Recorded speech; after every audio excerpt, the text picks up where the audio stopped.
Assalamualaikum dear student, welcome to my YouTube channel MK Bright Chemistry. In this lecture we are going to discuss about empirical formula. What is empirical formula and how we can determine empirical formula of a unknown compound.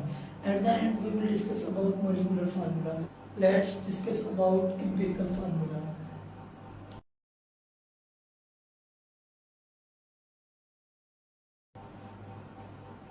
Dear student, इधर देखें the formula which shows simplest whole number ratio of atom present in a compound. यानी कि एक compound के अंदर जो atom present है उसकी सिंपलेस्ट रेशियो जो फार्मूला हमें बताता है वो वाला फार्मूला कहलाता है एम्पिरिकल फार्मूला। अब एग्जांपल के साथ मैं आपको बताता हूँ कि ये स्टेटमेंट क्या कह रही है। मसलन एक मेरे पास कंपाउंड है, ये ग्लूकोज है, ठीक है। अब इसके अंदर कार्बन एटम 6 हैं, हाइड्रोजन 12 हैं, ऑक्सीजन 6 है, ठीक है। 6 12 6 ये एटम प्रेजेंट है एक कंपाउंड के अंदर, ठीक है। अब इसकी जो रेशियो है मैं देखूं, सब एटमों की रेशियो चेक करनी है। इसकी 6 रेशियो 12, ठीक है 6। अब इनकी यानी कि रेशियो जिस तरह हम मैथ में निकालते हैं, किसी भी क्वेश्चन में रेशियो निकालते हैं वो ऐसे निकाली जाती है ना कि कंपाउंड है इसकी भी रेशियो ऐसे निकलेगी। अब मैं इसको कटिंग करता हूँ इसकी, ये देखो ये है सिंपलेस्ट रेशियो, ये मजीद आगे डिवाइड नहीं होता। एक कंपाउंड के अंदर जो एटम प्रेजेंट है, एटमों की सिंपलेस्ट रेशियो निकालना वो वाला फार्मूला कहलाते हैं एम्पिरिकल फार्मूला। अब इसका जो फार्मूला बनेगा, इस कंपाउंड का जो फार्मूला बनेगा वो ये होगा,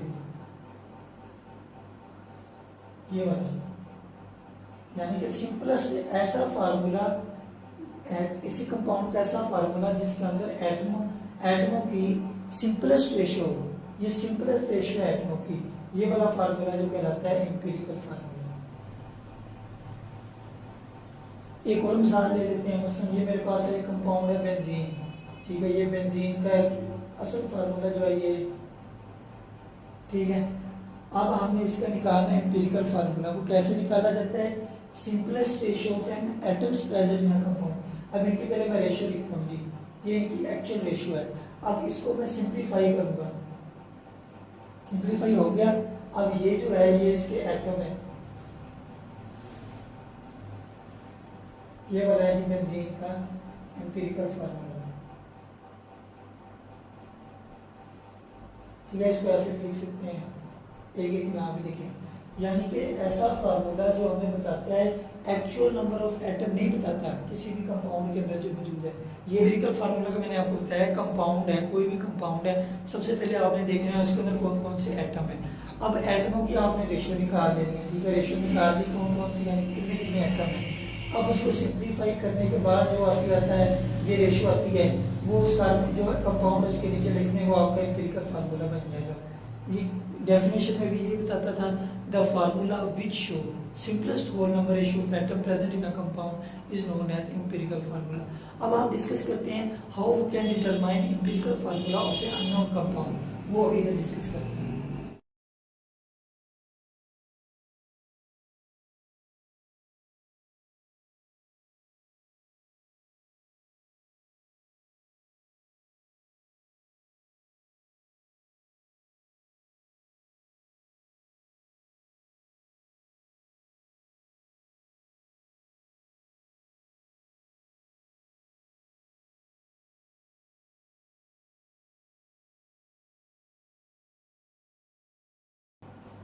जी, तो अभी तक देखिए हमने किसी भी कंपाउंड है, ठीक है, उसका एम्पिरिकल फार्मूला निकालना है। वो कैसे निकालेंगे? सबसे पहला स्टेप आपने करना है उनके परसेंटेजेस निकालने हैं। जो कंपाउंड है, बस आपको कोई भी कंपाउंड दिया गया है उसके सबसे पहले आप लोगों ने क्या निकालने हैं? परसेंटेजेस एलिमेंट की। मसलन मेरे पास ये कंपाउंड है, ये कंपाउंड है। अब मैंने कार्बन का भी परसेंटेज निकालने की कितनी है, हाइड्रोजन की भी, ऑक्सीजन की। इस तरह ये देखो, ये मैंने कार्बन की परसेंटेज निकाल दी है, ये मेरे पास कार्बन की परसेंटेज है। उसके बाद ये हाइड्रोजन की भी है और ये ऑक्सीजन की भी है। सबसे पहले तो आपने डिटरमाइन करना है ना कि कौन कौन से एलिमेंट प्रेजेंट है हमारे कंपाउंड में, उसके बाद उसकी परसेंटेज निकालनी है। वो कैसे निकालनी है? आपको ग्राम्स में दिया गया होगा, जो भी आपको इसका ग्राम दिया गया है, इसको इसी के मुताबिक पूरे कंपाउंड की जो मास है उसको डिवाइड करना, 100 से मल्टीप्लाई कर देना।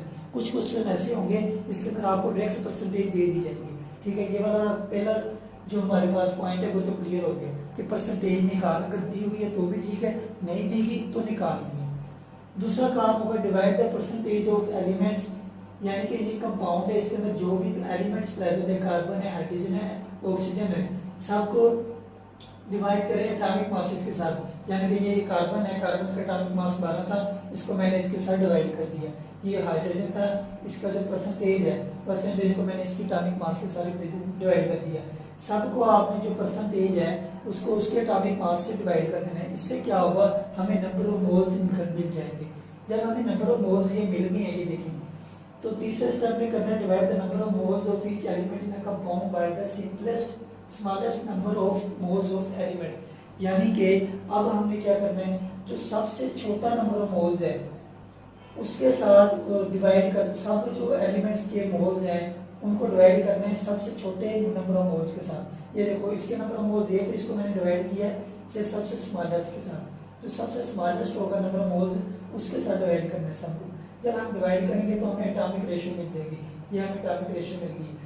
अब उसके बाद मैंने बताया कि अगर तो एटॉमिक रेशियो ये सिंपल है, यानी कि नंबर्स में दी गई, फ्रैक्शन में नहीं है, तो हमने उसी तरह लिख देनी है। मसलन कार्बन की एटॉमिक आई है, एटॉमिक रेशियो ये 3, हाइड्रोजन की भी 3 आई है, ऑक्सीजन की 1 आई है। ठीक है, ये इस तरह आप लोगों ने लिख देना। ये एटॉमिक, ये एम्पिरिकल फार्मूला हमें हासिल हो गया। अगर बात होता है कुछ के रेशियो आती, जो एटॉमिक रेशियो मिलती है वो डिजिट्स में या पॉइंट्स में आती है, ठीक है, फ्रैक्शन में आती है, तो उस केस में आपने उसको किसी अप्रोप्रिएट नंबर के साथ मल्टीप्लाई करना होता है ताकि हम उसको सिंपल डिजिट में कन्वर्ट कर लें। जब डिजिट में कन्वर्ट हो जाएगी तो हम इसका लिख लेंगे। इस तरह हमें किसी भी अननोन कंपाउंड है उसका हम लोग इजीली एम्पिरिकल फार्मूला डिटरमाइन कर लेंगे।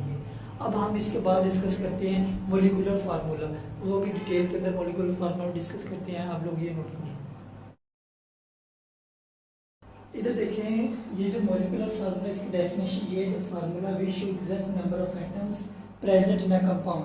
यानी कि हमारे पास कोई भी कंपाउंड हो उसके अंदर जो exact number of atoms present है वो उसका मॉलिक्यूलर फार्मूला कहलाएगा। मसलन मेरे पास ये कंपाउंड है जी C6H12O6, इसके अंदर एग्जैक्ट 6 होते हैं, इसमें 12 होते हैं, इसमें भी 6, ऑक्सीजन भी 6, हाइड्रोजन 12, कार्बन 6। ठीक है, ये एग्जैक्ट नंबर है एटमों के। अब ये इसका मॉलिक्यूलर फार्मूला का मैं अगर इसको सिंप्लीफाई करके हम लिख दें, मसलन इसको मैं सिंप्लीफाई करता हूँ ऐसे,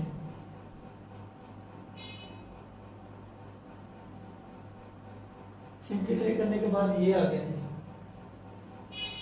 सिंप्लीफाई करने से जो फार्मूला टेन होता है वो एम्पिरिकल फार्मूला होता है, लेकिन जो एक्चुअल जो सही पहले बिल्कुल जो एग्जैक्ट आइटम है एक कार्बन एक कंपाउंड के अंदर जो मौजूद है वो वाला फार्मूला कहलाता है मॉलिक्यूलर फार्मूला।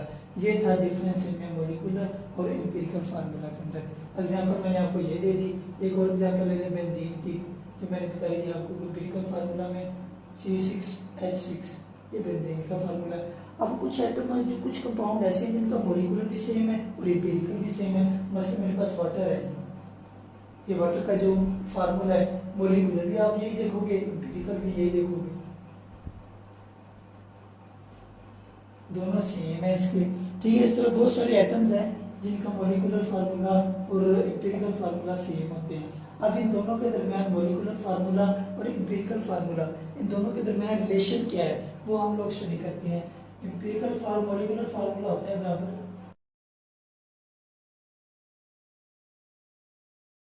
अभी तो देखें जो मॉलिक्यूलर फार्मूला होता है वो बराबर होता है n multiply empirical formula. n इधर कोई भी डिजिट हो सकता है, 1 2 3 या सो कोई भी डिजिट हो सकता है। n को अगर मल्टीप्लाई करें एम्पिरिकल फार्मूला के साथ तो हमें मॉलिक्यूलर फार्मूला मिल जाएगा। ठीक है, अब मसलन n कैसे निकलता है, सबसे पहले ऊपर लिखा जाता है molecular mass of A compound. जो भी कंपाउंड है, ठीक है, आपको दिया गया उसको मॉलिक्यूलर मास दिया होगा, मॉलिक्यूलर मास को ऊपर लिखे, नीचे लिखिए empirical formula mass. Empirical formula mass क्या चीज़ है, एम्पिरिकल फार्मूला जो भी निकलेगा उसका मास निकालने आप, वो एम्पिरिकल फार्मूला मास बन जाएगा। दोनों को डिवाइड करें आपको n मिल जाएगा। जब n मिलेगा n को मल्टीप्लाई करें एम्पिरिकल फार्मूला से, आपको मॉलिक्यूलर फार्मूला पता चल जाएगा। इस तरह हम कोई भी कंपाउंड है, ठीक है, उसको अननोन कंपाउंड है उसका मॉलिक्यूलर फार्मूला इजीली निकाल लेंगे।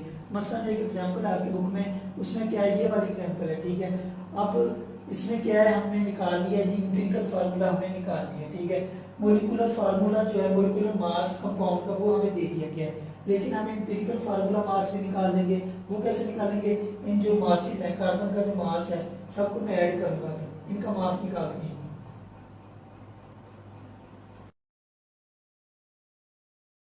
हमारे पास ये आ गया जी 55.05, ये हमारे पास आ गया empirical molecular empirical formula mass हमारे पास आ गया। अब इसको डिवाइड करना है इसके साथ, ऊपर लिखते हैं जी मॉलिक्यूलर फार्मूला,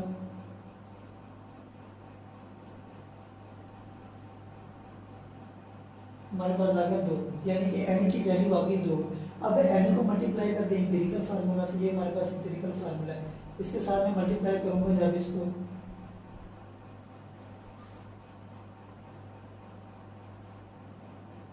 तो हमें मिलेगा